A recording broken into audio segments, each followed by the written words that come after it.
ফের দুর্নীতির অভিযোগে সরগরম মালদা জেলা। কৃষক বন্ধুর টাকা থেকে বঞ্চিত হরিশ্চন্দ্রপুর ২ নম্বর ব্লকের তেলজান্না সুইচ গেট এলাকার প্রায় শতাধিক কৃষক। অভিযোগ, তাদের প্রাপ্য টাকা ঢুকছে বাংলা ও বিহারের বেশ কিছু নাবালকদের অ্যাকাউন্টে। একই পরিবারের ৫ থেকে ৬ জন নাবালকের অ্যাকাউন্টে ঢুকছে টাকা। শুধু তাই নয়, একজনের কাছেই থাকছে ১০০ থেকে ১৫০টি অ্যাকাউন্ট। তার মাধ্যমেই চলছে দুর্নীতি। আরও অভিযোগ, বাংলার কৃষকদের টাকা চলে যাচ্ছে বিহারের অ্যাকাউন্টেও। কিষাণ বন্ধুর টাকাগুলো আমাদের অ্যাকাউন্টে ঢুকছে না। টাকাগুলো কোথায় যাচ্ছে? এই দলে দলে অ্যাকাউন্ট, বাচ্চার অ্যাকাউন্ট। দেখছি অফিসে অনেক লাইন লেগে অ্যাকাউন্ট করে অফিসে জমা দিচ্ছে, বড়দের জমি। কিন্তু জমির টাকাটা আমরা পাচ্ছি না, পাচ্ছে সাধারণ ওই ছোটো বাচ্চারা।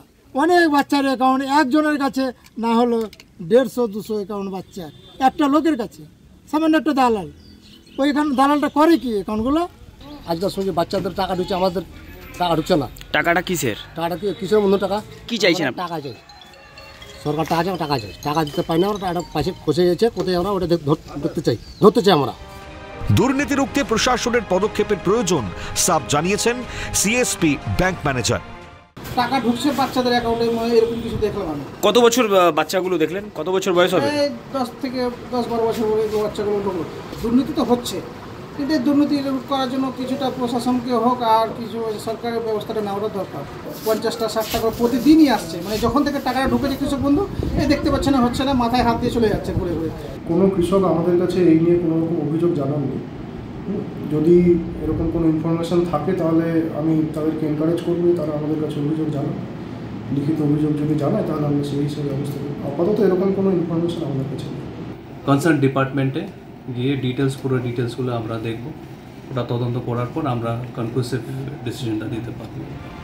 ঘটনায় শুরু শাসক বিরোধী তরজা। যদি সত্যি এগুলো প্রমাণিত হয় বা দেখা যায়, তদন্ত দেখা যায় যে তার কেউ জড়িত আছে, তো অবশ্যই তার বিরুদ্ধে প্রশাসনিকভাবে ব্যবস্থা নেওয়া হবে। কিন্তু যতক্ষণ না এটা নিয়ে সত্যিকারের কোনো সঠিক তথ্য আমরা হাতে পাচ্ছি, ততক্ষণ আমরা কাউকে দোষী বলতে পারছি না। নিশ্চয়ই প্রত্যক্ষ এবং পরোক্ষভাবে তৃণমূল কংগ্রেসের কেউ না কেউ, ব্লক স্তরের বলেন, জেলা স্তরের বলেন, রাজ্য স্তরের কেউ না কেউ জড়িত আছে। তদন্ত করা হোক যে এর সাথে কে বা কারা কারা জড়িত আছে।